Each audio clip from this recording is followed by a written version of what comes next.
guys, welcome back to my channel. I hope you all are doing well. Now for today's video, we're going to be doing a full face of first impressions using only luxury and bougie products. Now I recently did a full face of first impressions using only affordable products, and I asked you guys if you would want to see a more luxury bougie version, and so many of you were up for that. So that's exactly what we're going to be doing today.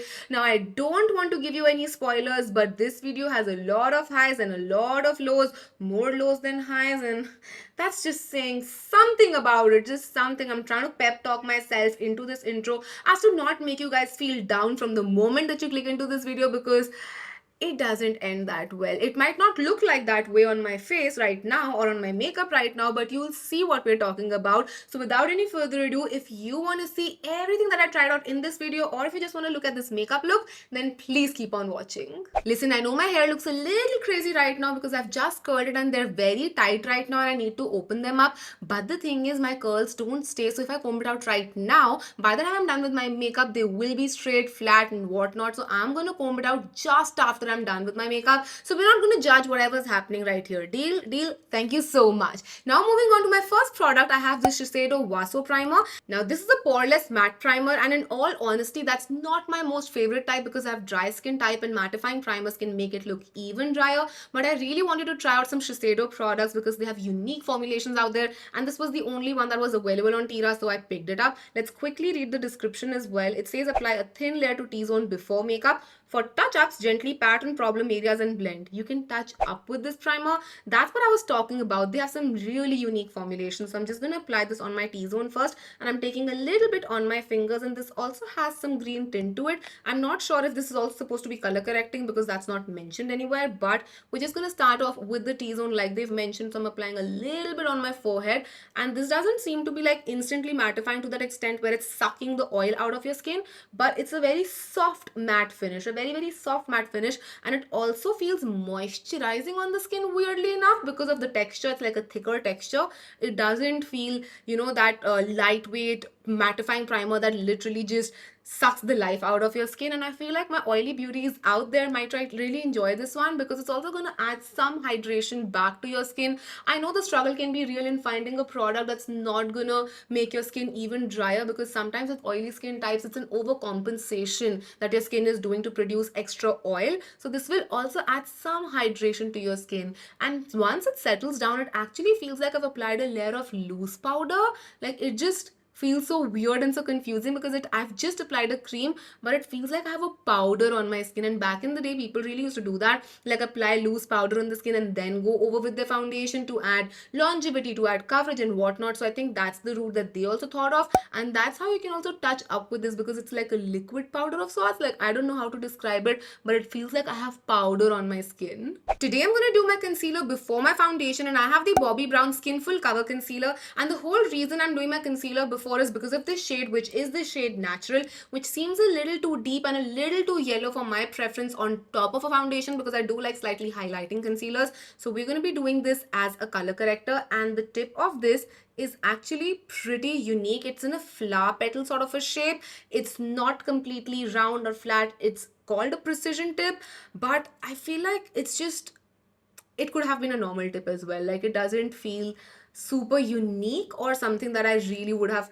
you know, I'm dying about. Now let's just quickly read the description as well. I have the box right here. This is supposed to be weightless, long wear, and yeah, that's literally it. There's just usage instructions after it. So we're just looking for weightless and long wearingness along with a little bit of coverage, of course. Now back in the day, I remember I was obsessed with this Bobbi Brown concealer that used to come in like a cuboid packaging.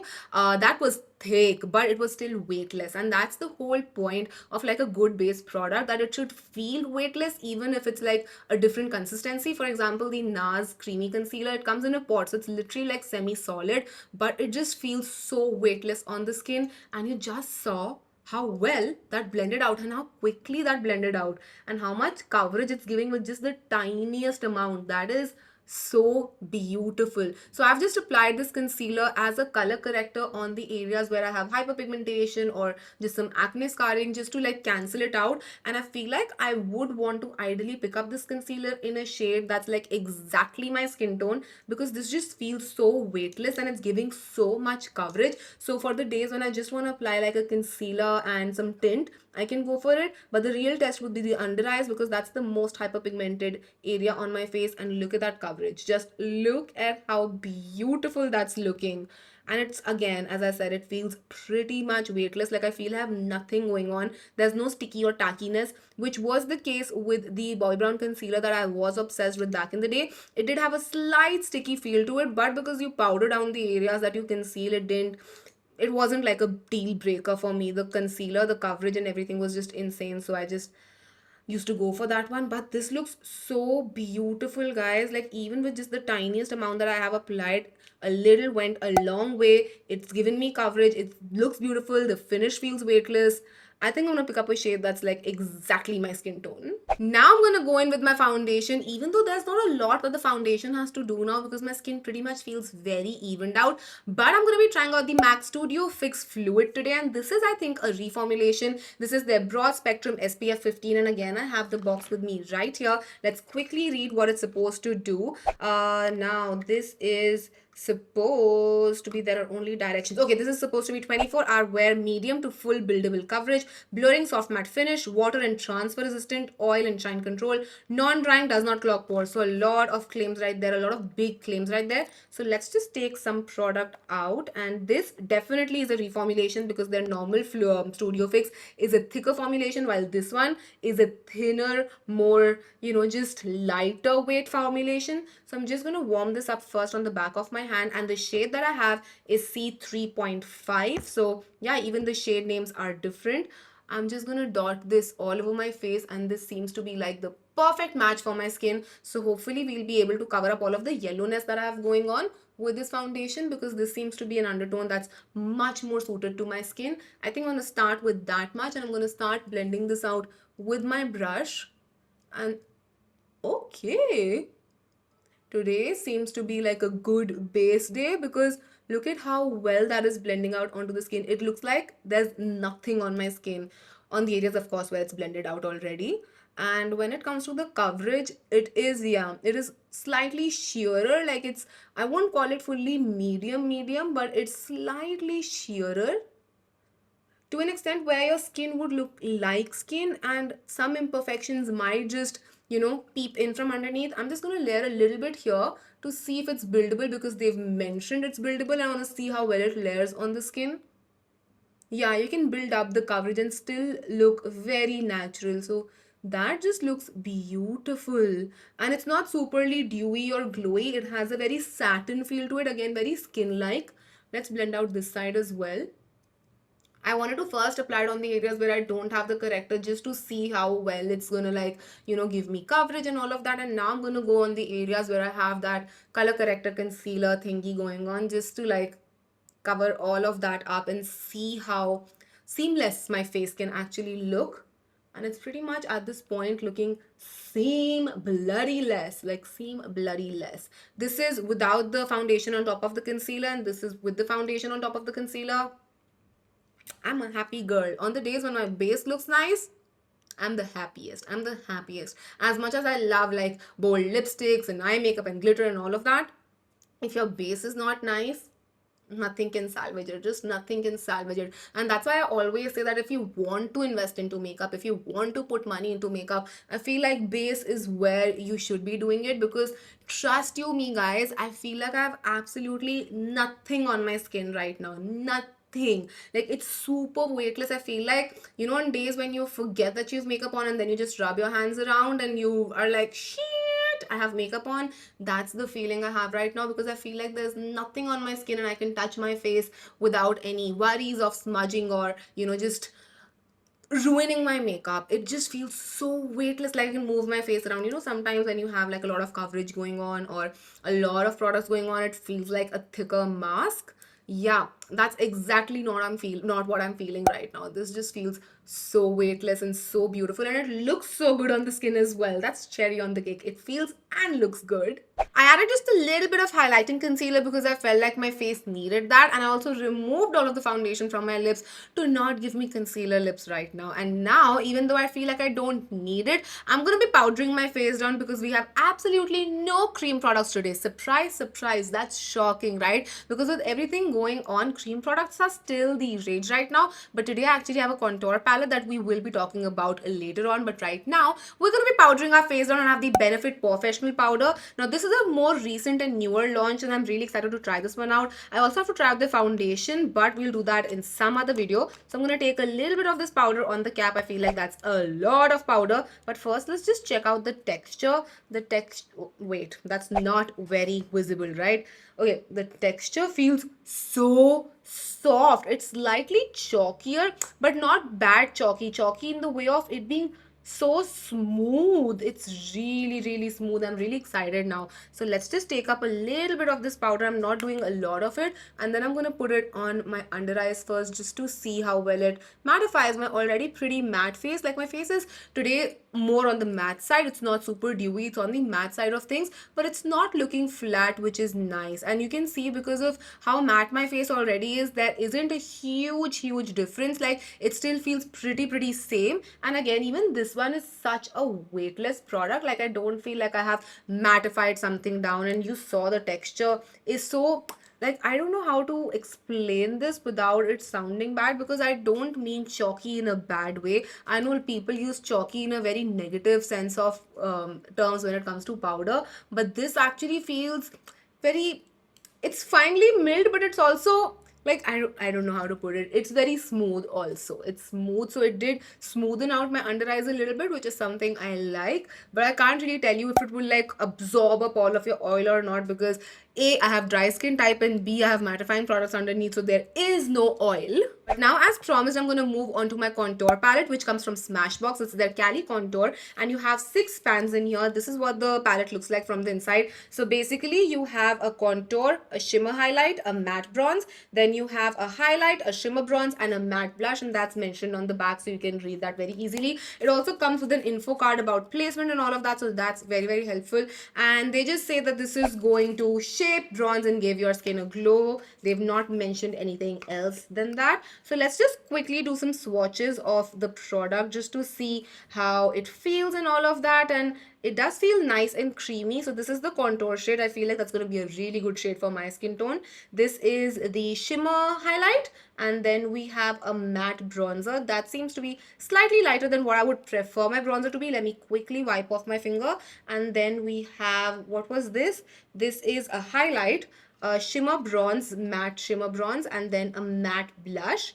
So we're just going to swatch these right here. So highlight. Oh, so this could also have been something that I could have used for my powder. So this is a banana powder. I remember being obsessed with the Anastasia contour palette back in the day. I used to wear it literally every single time I was doing my makeup. So we have those shades, and you can see they are slightly more flaky, and they have a lot of kickback in the palette, but it feels very softly milled, so that's nice.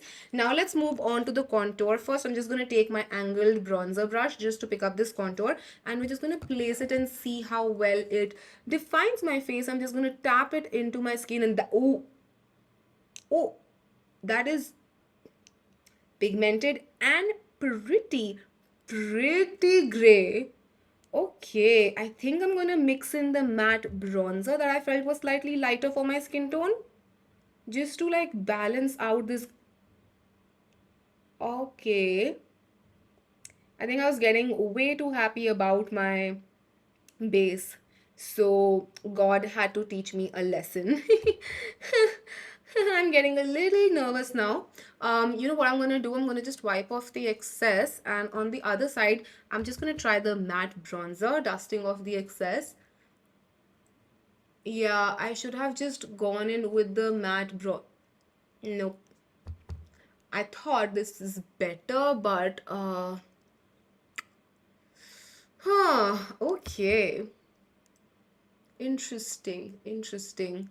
I wasn't expecting these powders to play out like this. I'm just continuing with my matte bronzer. I'm not picking up that contour because that is just way, way, way too cool and gray for my skin. It's just looking very muddy and patchy, and this hair is annoying me. It's looking very muddy and very patchy, and I'll have to balance it out. But these are really pigmented, okay? So if you are someone who's a little heavy-handed with your application, you're gonna have the time of your life blending this out. These are pigmented and they just don't feel like the most blendable right now. I don't know if that's because I have so much matteness going on my skin, but that shouldn't be the case, right? Especially because this is a powder formulation that could have been expected from like a cream like on top of powder that it's not blending out well, but powder on top of powder should blend well. You know what? I'm gonna move on to the blush. I'm gonna pick up the blush with a powder brush, like a blush brush, dusting off the excess, and then I'm just gonna place it on my cheeks just to see how well that goes. Okay, that's not bad. That actually looks really pretty. It has a nice peachiness to it, like a cool toned peach. Like I don't even know how to put it across, but this contour looks so bad. It looks so bad. I'll have to fix that up, and I don't know how that's gonna happen. I'm not the most impressed with this formulation. Like you can see it's not looking the best on my skin. It's just not sitting the best. I think I'll have to try it out with my known and trusted foundations and primers and all of that. And if it doesn't work even on top of that, then I would know that this palette is a bummer and not the products that I've used underneath. I'm looking way more matte than what I prefer to look like. So much so that I'm actually contemplating if I want to apply my highlighter as well, because right now my face is looking super duper matte. But hopefully this next product will change it. If not, we always have the highlighter to fall back upon. I have my Rare Beauty setting spray. Now this is supposed to be like a biphasic spray. You can see there are two layers right here, and then you need to shake it up, and this is like a 4-in-1 mist. I don't know the exact claims that this one has, but I'm guessing this is also supposed to give you a glow since it has that layer of sorts and all of that. So I'm just gonna spritz this on my face. I'm gonna do a tester spray. Okay, we have the fine mist going on. I'm just gonna mist it on my face, and hopefully I will have some glow, some dewiness, some radiance back on my face. That is a fine mist, and it also smells very Ayurvedic for some reason. It smells very herbal. Almost like had an herbal setting spray tea. But I'm just gonna wait for it to settle down. And oh my god, yes, I can see life returning back to my skin with that spray. I don't think I'll be requiring a highlighter because I can see the radiance and the glowiness and the dewiness coming back. That's why I love a good setting spray, especially if it's supposed to give you like healthy skin. And I feel like the 4-in-1ness is what I need to know about. And I truly believe glow and dewiness is going to be one of the 4-in-1 in here, because look at my skin. Like the before and after is unbloody real. I just did my eyebrows off camera because I don't have a new and bougie eyebrow product. And now that I'm thinking about it, I actually don't even have an affordable eyebrow product. And honestly, this is just way better because eyebrows are stressful anyway. And to try a new product on top of that, way too stressful. So I'm just going to directly move on to my eyes, and we're going to ignore the fact that I've not done my brows with you guys. But for the eyes, I have the Giorgio Armani Eye Tint Shimmer, and basically this is supposed to be a gorgeous one and done liquid eyeshadow, and I do have the box with me right here. So we're just going to quickly read what it claims. This is supposed to be a long wear luminous liquid eyeshadow. No other claims than that. And this is the shade 44S. I just don't like it when they don't have proper names and just like numbers and all of that, because you can call it rose gold, okay? Just don't even give it any fancy name or anything. Just rose gold would have been okay. But this looks like a gorgeous rose gold color, and I'm just going to swatch it first right here. And this was so smooth. This is so smooth, and just look at that gorgeous shade. It has such a beautiful satiny feel to it, but this is just so smooth, and it's so thin as well. A lot of times eyeshadows like these can feel a little thick on the eyes, but this is so smooth is what is my first and foremost impression. And look at how well it's going on the eyes. A lot of times products like these can pull your concealer up or pull your foundation up, but it just seems like it's so creamy yet smooth and thin and lightweight. I'm gonna wait for it to just dry down the tiniest amount, and then I'm gonna blend it out in my crease because I wanna see how that works out. I just have a nice brush with me right here. Actually, you know what? I I'm gonna go in with this brush because it's a little less dirty. I'm just gonna make sure there is no excess product on it, and I think that's enough time, and I'm just going to blend it out in my crease so that we don't have any harsh or stark lines going on. This is such a beautiful color, just perfect for people who are like not into bold eyeshadows but just want something that's like gorgeous and sheeny and just easy to work with. Let me layer it one more time just to see what kind of impact I can get with this one, because I just want to check if you can like layer. Yes, you can layer this up. That looks so pretty. It's perfect for like people who love their neutrals but still want something that's impactful and don't mind investing in a product like this. I'm just blending it out again, and I'm going to repeat the same thing on the other eye now. Next up, we're going to try out the Stila Stay All Day Gel Liner, and I have the shade Damsel, which is supposed to be a beautiful dark brown shade, and I'm just going to do like a nice smoky liner just to add something to this look, because right now, even though that shade is super pretty, it just feels a little bare, a little empty, a little something could be needed by it. I have the box right here, and you know what we're going to do? We're just going to, see what it's all about. This is supposed to be an easy glide, blendable color, budge proof, safe for waterline, and yeah, just those things. So this is supposed to just stay on your waterline, stay on your eyes, stay everywhere and not budge, not smudge. But we are going to be smudging this a little bit while it's setting. So I'm just going to do a nice liner, thin liner on my eye, and this is very smooth, very smooth. And then I'm going to go in with a brush and just blend it out ever so slightly, just slightly. I just want the tiniest amount of smokiness. I don't want it to go everywhere. I just want it slightly smoked. So I'm actually just going to use my finger because I feel like that's going to give me a little bit more control than that brush at least. Actually, let's just also swatch this color right here. This is a way too dark of a brown. This almost looks like a black, like a lighter black when a black is not super pigmented. But yeah, that's what I was wondering because I couldn't see a lot of brown in there. And I'm going to do the same thing on the other eye where I'm just going to line a little bit of my outer lash line. I'm not lining it completely in. And then I'm going to smoke and smudge it out. Hopefully this is going to stay on my eyes. I'm going to let it sit for a bit, and then we're going to also try to like smudge this out and see how well it stays, and if it smudges or budges or anything of that sorts. Even though I do trust Stila as a brand, it's been there since since the beginning of time. It almost feels like when I started my journey, Stila was a very popular brand, and their eyeshadows, especially the liquid eyeshadows, they were the one of the first people to come up with that. So let's just try to budge and smudge it. Okay.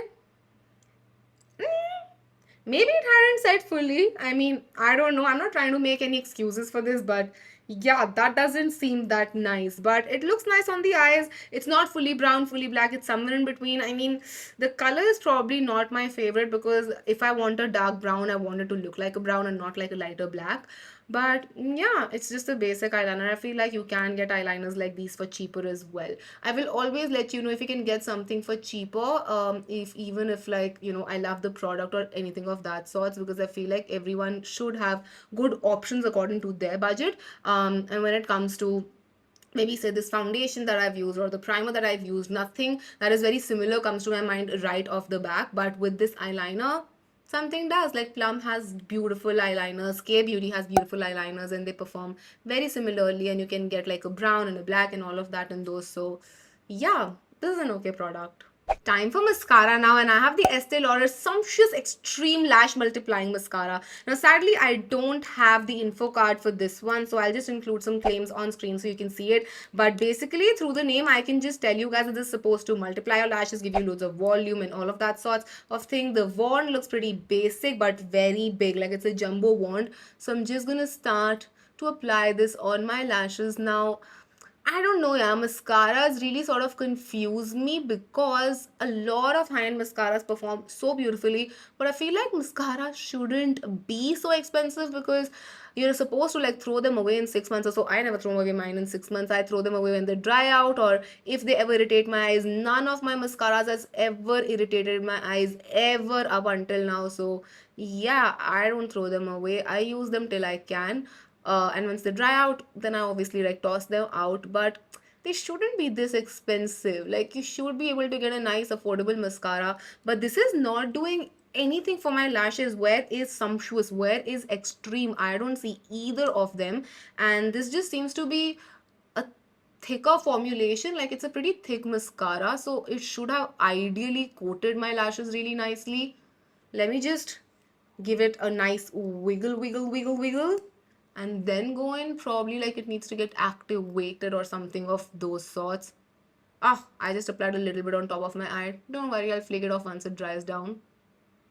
I fear that if I keep on going on this eye, this might start getting clumpy. But that's not Sumptuous. That's not Extreme. That is literally the bare minimum. I'm getting a little sad. Like, my Colossal performs better than this. My Panorama performs better than this. This is a sad mascara, but let me try it out on the other eye as well. I'm really like vigorously shaking it just to make sure that everything is nicely coated and all of that. I don't want no one to come after me and tell me I didn't use it properly.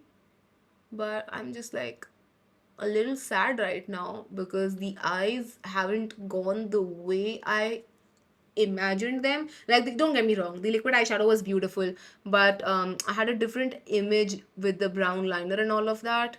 And of course, this mascara is not performing the way I would want it to perform. Like, that's nope, it's a nope, it's a nope, it's a nope. I will have to rescue my look with false lashes. I'll have to do it, guys. I was not planning to do it. I was, but now I have a bahana to actually put on false lashes because what's this? What is this? What's going on? Nothing. Exactly nothing is going on.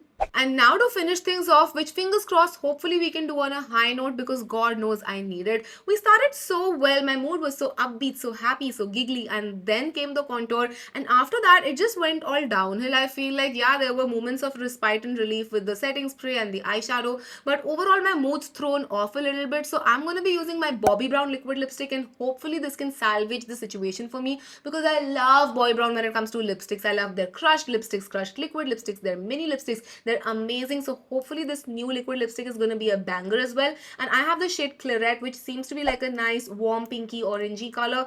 We can get a nice contrast going on, a little match and all of that. So I'm just going to apply this on my lips, and ooh, that has a lot of pigment. It has a velvety smooth texture as well. That texture is so nice and so cushiony. Like, you can see it's going so velvety on my lips. Velvet is the only way I can describe it because that's just the first thing that comes to my brain. And just look at the amount of pigment that's in here as well. It's power packed with pigment. And I know a lot of you guys get like weirded out when I apply lipstick while talking, but I've been doing this for like years and years now. So I have a lot of practice of how to talk and to apply lipstick. So don't worry about me. But I'm loving the formulation of this one. It just feels so good on the lips. And that is it, you guys. I don't know, I'm just feeling really bummed, and I don't want this energy to bounce off of you because I understand a lot of times when you see someone sad, you also get sad. But I just had such high expectations from these products, and I understand not everything is going to work for you, but the price tag that these products carry, they better work irrespective of price tag. I just want my makeup to work for me and give me an experience of a lifetime, and that just didn't happen today, and that's why I'm feeling bummed. But that's gonna be it. I really hope you guys enjoyed this, and if not enjoyed, at least found this video helpful if you were thinking of picking something up and it served as a PSA for you. I don't know. I just hope this video was helpful, and if it was, then don't forget to comment and subscribe because that would mean the absolute world to me. Also, let me know if I should do more full face of first impressions because I still have a lot of new makeup, and maybe we can do an indie version or like a homegrown version or some other version. Let me know what you would like to see, and I would love to do it for you guys. But I'll see you guys next time. Till then, take care. I love you all so much. Mwah. Bye.